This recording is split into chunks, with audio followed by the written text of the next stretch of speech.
آج سے کئی 2500 برس پہلے یونان میں ایک بہت بڑا عالم گزرا ہے۔ اس کا نام افلاطون تھا۔ اس کے سینکڑوں شاگرد تھے۔ ایک دن شہر کے سب سے بڑے رئیس نے افلاطون سے درخواست کی کہ وہ اس کے بیٹے کو پڑھا دیا کرے۔ افلاطون راضی ہو گیا۔ رئیس کی ہدایت کے مطابق پڑھائی کے دوران کمرہ بند رکھا جاتا تھا۔ اس وقت کسی کو بھی اندر آنے کی اجازت نہیں تھی۔ رئیس کے بیٹے کا ایک غلام تھا جو اسی کا ہم عمر تھا۔ اسے پڑھنے کا شوق تھا مگر وہ پڑھ نہیں سکتا تھا کیونکہ اس زمانے میں غلاموں کو پڑھنے کی اجازت نہیں تھی۔ جب رئیس کا بیٹا کمرے کے اندر پڑھتا تھا تو غلام لڑکا باہر دروازے کے پاس بیٹھا رہتا۔ اسے افلاطون کی باتیں بڑی اچھی لگتی تھی۔ وہ بند دروازے سے کان لگا کر افلاطون کی باتیں نہایت شوق اور لگن سے سنا کرتا تھا۔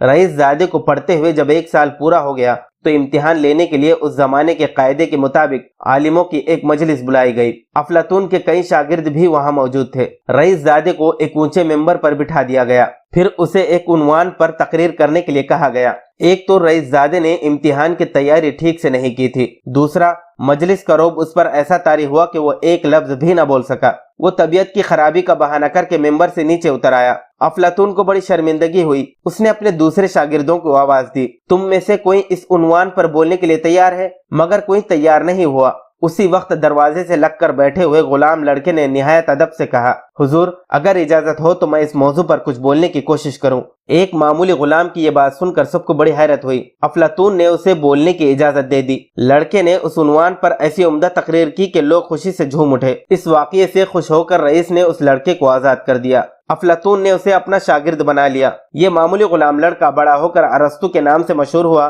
اور سکندر اعظم کا استاد بنا۔